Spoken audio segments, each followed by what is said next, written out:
नमस्कार, मैं हूं आपके साथ विशाल कालरा। पूरी दुनिया में इस वक्त कोरोना कर्फ्यू लगा हुआ है और कोरोना भारत समेत पूरी दुनिया के लिए कितना गंभीर खतरा बन चुका है, इस पर बात करने के लिए हमारे साथ खास मेहमान हैं। इंटरनल मेडिसिन की एक्सपर्ट डॉक्टर स्वाति हमारे साथ है, उनसे हम बात करेंगे। लेकिन पहले आपको दिखाते हैं कि किस तरह पूरी दुनिया में कोरोना के खिलाफ सबसे बड़ा अभियान चलाया जा रहा है। 150 करोड़ से ज्यादा लोग इस वक्त घरों में बंद हैं। एहतियाती तौर पर यह कदम उठाया गया है। 50 देशों में दूसरे देशों से आने पर पाबंदी लग गई है। 10 देशों ने मेडिकल इमरजेंसी लगा दी है। 300 अंतर्राष्ट्रीय खेल आयोजन इस वक्त रद्द कर दिए गए हैं। 33 करोड़ बच्चे इस वक्त स्कूल नहीं जा रहे हैं और 5 करोड़ छात्र यूनिवर्सिटी नहीं जा रहे हैं। तो आपने देखा कि भारत समेत पूरी दुनिया में किस तरह कोरोना का आपातकाल जारी है और भारत में भी अब तक 3 लोगों की मौत इससे हो चुकी है। आपको कोरोना से डरना नहीं है, बल्कि इससे डटकर मुकाबला करना है। और इसी पर बात करने के लिए हमारे साथ स्टूडियो में है internal medicine expert doctor Swati Maheshwari. आपका बहुत बहुत स्वागत है डॉक्टर स्वाति। जो चाइना में हुआ, जो इटली में हुआ, जो ईरान में हुआ, वो भारत में ना हो, इसके लिए भारत इस समय कौन से स्टेज पर है और क्यों बार बार यह कहा जा रहा है कि अगले 15 दिन या अगला 1 महीना वो बहुत अहम होने वाला है? देखिए, अभी हम स्टेज 2 पर हैं और स्टेज 2 से कहते हैं कि जो लोग बाहर से आए हैं, उनके जो कांटेक्ट में लोग आए हैं, उन लोगों को कोरोना वायरस होने का अंदेशा है और उन लोगों को हम क्वारंटीन कर रहे हैं, उन लोगों को हम आइसोलेट कर रहे हैं ताकि हम ये पता लगा पाए कि किसी में कोरोना वायरस इन्फेक्शन है या नहीं है। स्टेज 3 होती है जब ये इन्फेक्शन कम्युनिटी में आ जाता है, यानी कि अगर आप ट्रैवल करके नहीं भी आए हैं, उनके कॉन्टैक्ट में नहीं आए, तो भी वायरस का इन्फेक्शन होने का डर बढ़ जाता है।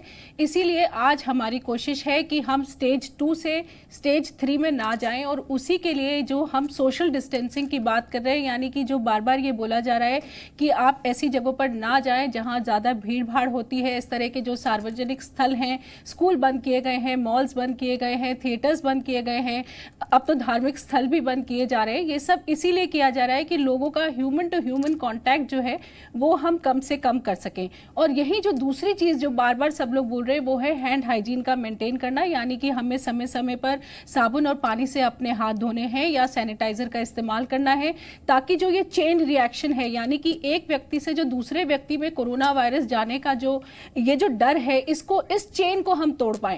अगर इस चेन को हम तोड़ पाएंगे, जिसके लिए हमारे अगले 15 दिन बहुत क्रूशियल हैं, तो हम शायद स्टेज 3 में नहीं जाएं, जैसे कि इटली और जो इतनी सारी यूरोपियन कंट्रीज हैं वो सब, और चाइना। इसलिए बार बार कहा जा रहा है कि अगले 15 दिन जो है वो बहुत अहम है और ऐसे में भारत को यहां पर बहुत ध्यान रखना है। हर भारतीय को यहां पर बहुत ख्याल रखना है कि ये बीमारी आगे न फैले। भारत में कोरोना महामारी से सिर्फ एक कदम हम पीछे हैं स्टेज 3 पर आने में। आने वाले 30 दिन जो हैं वो 135 करोड़ लोगों पर भारी हैं। कैसे, आपको दिखाते हैं इस रिपोर्ट में। और अगला 1 महीना आपको क्या एहतियात बरतना है, पूरे भारत के लिए अगला 1 महीना अहम क्यों है, ये समझिए।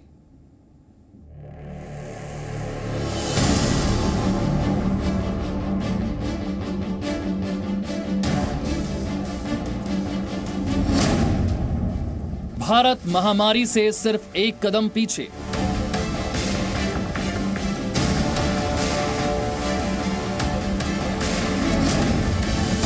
आने वाले 30 दिन 135 करोड़ लोगों पर भारी। यही वो वायरस है जिसने पूरी दुनिया में तबाही मचा रखी है।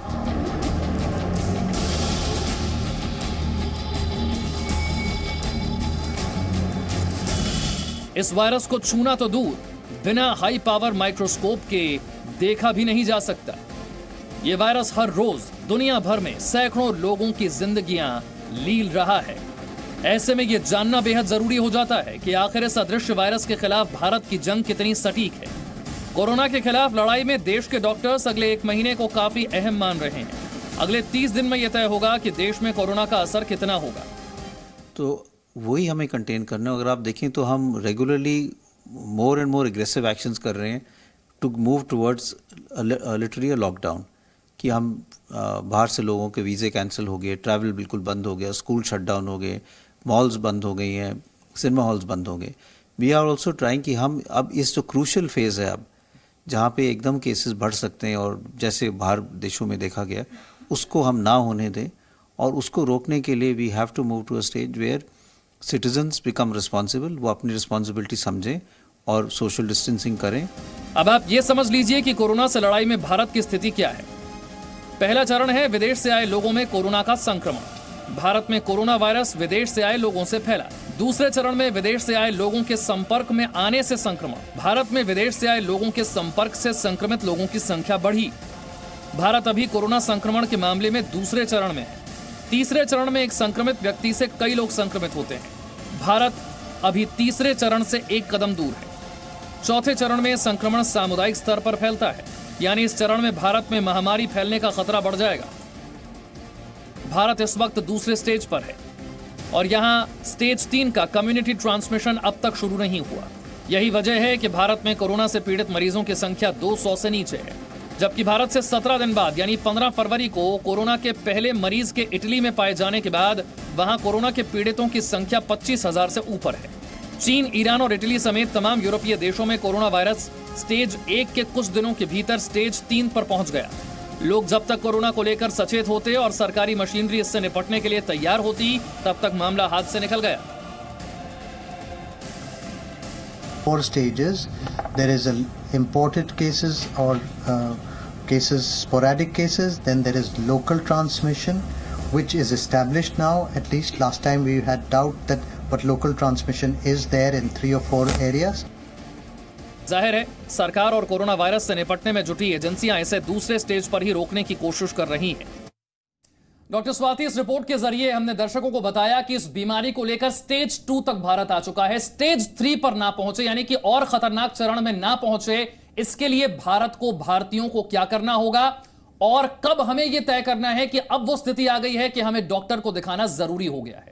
देखिए, सबसे पहले तो जो बार बार ये बातें बताई जा रही हैं हैंड हाइजीन के बारे में, सोशल डिस्टेंसिंग के बारे में, इनको हमें लापरवाही से नहीं लेना है। हमें ऐसा नहीं सोचना है कि हमारे प्रांत में अभी ये इन्फेक्शन नहीं आया है या हमारे आसपास हमने अभी ये इन्फेक्शन नहीं देखा है तो हमें घबराने की बात नहीं है। बिल्कुल, इस वक्त हम जितने भी देशवासी हैं, हम सबको एकजुट होकर एक दूसरे का सहारा बनना है, हम सबको मिलकर इससे लड़ना है। तो हर एक व्यक्ति के लिए, वो भारत के किसी भी कोने में क्यों ना हो, हम सबको सोशल डिस्टेंसिंग इस वक्त मेंटेन करनी है, हम सबको हैंड हाइजीन करना है। सबसे पहली बात तो यह है कि हम लोगों को इससे मिलकर डट के लड़ना है।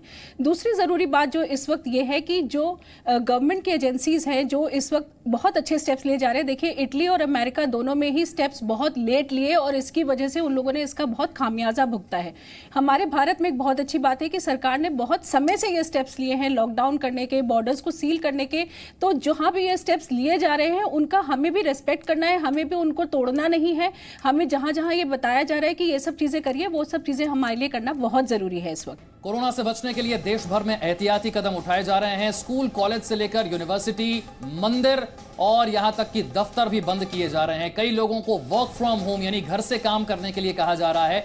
तो डॉक्टर स्वाति, सोशल डिस्टेंसिंग, ये जो बात है, ये जो कॉन्सेप्ट है, भारत के लोगों से कैसे समझें, ये क्यों अहम है, इसे कैसे अमल में लाएं?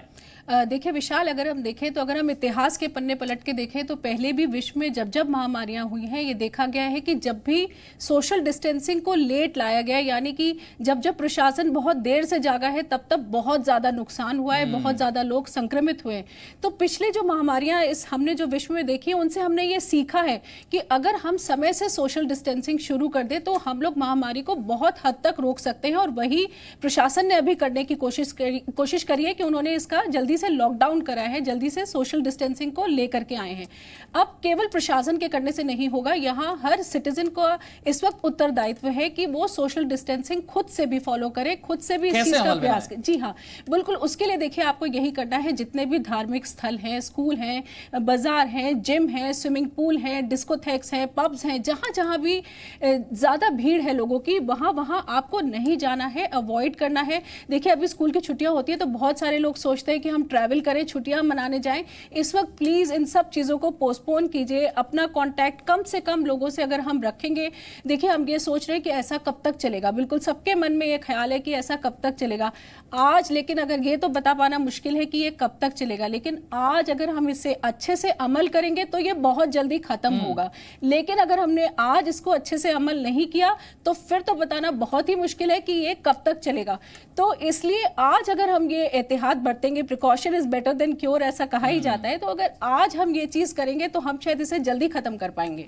बहुत बहुत शुक्रिया डॉक्टर स्वाति हमारे साथ जुड़ने के लिए, ये बताने के लिए कि अफवाहों से बचकर रहें, सच जाने, थोड़ी सी सावधानी अगर आप बरतते हैं तो आप इस महामारी से, इस बीमारी से बच सकते हैं। और कोरोना पूरे विश्व के लिए सबसे बड़ी महामारी बन चुका है। इस महामारी में लड़ाई में हमारे देश के सरकारी अस्पताल, डॉक्टर्स, तमाम नर्स, सभी स्वास्थ्य कर्मचारी, हमारी सेना, एयर इंडिया, ये तमाम कर्मचारी बहुत बड़ा योगदान दे रहे हैं। अगर आप कोरोना से लड़ने वाले योद्धाओं को अपना संदेश देना चाहते हैं तो #कोरोना फाइटर्स पर ट्वीट कीजिए। आपका संदेश हम जी न्यूज पर दिखाएंगे।